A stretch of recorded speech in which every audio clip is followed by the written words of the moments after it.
बच्चों, welcome back to Shri coaching. यहाँ पे हमारा 8th स्टैंडर्ड का हिस्ट्री चल रहा था। Lesson number 10 arm revolutionary movement. इसके 2 लेक्चर हो गए थे। हमारा एक लास्ट टॉपिक बचा है, वो हम लोग लेक्चर 3 में अभी कवर कर लेंगे। Attack on Chittagong armoury. देखो यहाँ पे क्या हुआ था कि सूर्या सेन है ना, ये चीफ थे, जो हमारा रिवॉल्यूशनरी ग्रुप था ना, उनके चीफ थे यहाँ पे सूर्या सेन।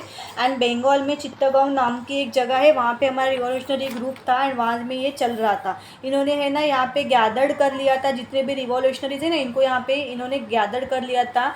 लाइक जो भी अनंत सिंह है, गणेश घोष है, कल्पना दत्ता, प्रीतिलता है ना, उनके असिस्टेंट भी, इन सबको है ना उन्होंने एक साथ यहाँ पे गैदर कर लिए थे। बहुत सारे लोग भी थे एंड उन्होंने यहाँ पे प्लान किया था कि यहाँ पे जो भी चित्तगांव में इन लोगों को यहाँ पे अटैक करना है, attack the armoury at the Chittagong.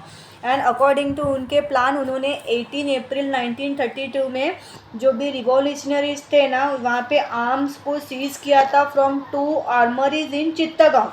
And बाद में उन्होंने क्या कर दिया था कि देखो, इन्होंने टेलीफोन्स और टेलीग्राफ जो भी लाइंस थे ना, वो भी काट दिए थे कि अटैक तो करना है, लेकिन इन लोगों का ब्रिटिश का अभी कांटेक्ट भी नहीं होना चाहिए, इसीलिए इन्होंने टेलीफोन्स लाइंस वगैरह काट दिए थे। And they succeed in paralysing the communication system. And successfully उन्होंने जो उनका कम्युनिकेशन सिस्टम था, उस लाइन को ही पूरा काट दिया था, ताकि ये लोग एक दूसरे के साथ बात ही ना कर पाए। एंड उसके बाद में उन्होंने after that they give thrilling fight to the British army. बहुत डेंजर उन लोगों ने ब्रिटिश के साथ यहाँ पे फाइट किया था। एंड 16 फरवरी 1933 में सूर्या सेन एंड उनके कुछ एसोसिएट्स थे, वो वहाँ पे पुलिस के द्वारा पकड़ा गए, कैप्चर्ड हो गए। एंड सूर्या सेन एंड उसके जो 12 एसोसिएट्स थे ना, उनको यहाँ पे डेथ का पनिशमेंट दे दिया। एंड कल्पना दत्ता थी, उनको यहाँ पे उम्र कैद की सज़ा दी गई।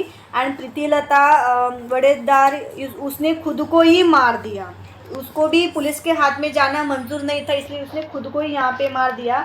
एंड इसकी वजह से जो भी चित्तगांव था ना, जहाँ पे जो भी रिवॉल्यूशनरी जो मूवमेंट चल रहा था, वहाँ पे अभी पेस गेन हो गया।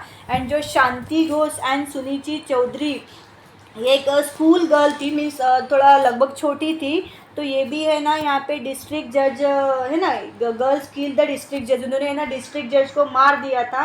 And whereas the young girl Bina the shoot dead the governor during the convocation ceremony of Kolkata university. तो देखो, कोलकाता यूनिवर्सिटी थी, तो वहाँ पे जैसे कि हम लोग को पता है कि हम लोग कोई भी एजुकेशन वगैरह कंप्लीट करते तो उसका एक कॉन्वोकेशन सेरेमनी होता है, तो वहाँ पे इन्होंने यहाँ पे डिस्ट्रिक्ट जज को मार दिया था। एंड बाद में जो था ना, सरदार उधम सिंह किल डायर, सरदार उधम सिंह ने डायर को यहाँ पे किल कर दिया था। एंड उनको ऐसा लग रहा था कि जो जालियनवाला बाग हत्याकांड जो चीज़ हुई थी ना, तो उनको ये लग रहा था कि इसके लिए ये रिस्पॉन्सिबल था, उसी की वजह से वहाँ पे ये सारी चीज़ें हुई थी। एंड 1940 लंदन में उन्होंने इसको डायर को मार दिया था, सरदार उधम ने। एंड यहाँ पे in the freedom struggle of India revolutionary movement made an important contribution. तो यहाँ से लगभग हमारा थोड़ा फ्रीडम का टाइम है वो यहाँ पे चालू हो गया था, ये एक इम्पोर्टेंट टाइम माना गया, तो ऐसे बोल सकते कि एक सबसे बड़ा महत्वपूर्ण इन लोगों का कंट्रीब्यूशन था। एंड ये जो रिवॉल्यूशनरीज हमारे थे, डिस्प्लेड डेयरिंग एंड डिटर्मिनेशन। देखो यहाँ पे बहुत सारे लोगों ने बहुत सारे डेयरिंग एक्ट भी किए थे इंडिपेंडेंस के लिए। एंड जब वो ब्रिटिश यहाँ पे ब्रिटिश रूल के अगेंस्ट में इन लोगों ने काफ़ी फाइट भी किया था। तो इस तरह से हम लोगों को पता चलता है कि नेशन के लिए उनका जो भी लव्स है, जो भी सैक्रिफाइस का जो भी एटीट्यूड है, उसके बारे में हम लोग बात नहीं कर सकते। उन्होंने बहुत कुछ किया है एंड उन्होंने यहाँ पे उनके जो भी सैक्रिफाइसेस थे यहाँ पे उन्होंने प्रूव किया है to be an inspiration to the Indians. तो इंडियंस के लिए आज भी एक तरीके से इंस्पिरेशन ही है। तो बच्चे लोग, यहाँ पे हमारा 8th स्टैंडर्ड का हिस्ट्री ये लेसन नंबर 10 है, वो कंप्लीट हो गया है। Armed revolutionary movement regarding this lesson, अगर आपको कोई भी डिफ़िकल्टी है तो आप मुझे नीचे कमेंट बॉक्स में पूछ सकते हो। एंड मेरे लेक्चर को सब्सक्राइब करना ना भूलना। Thank you for watching.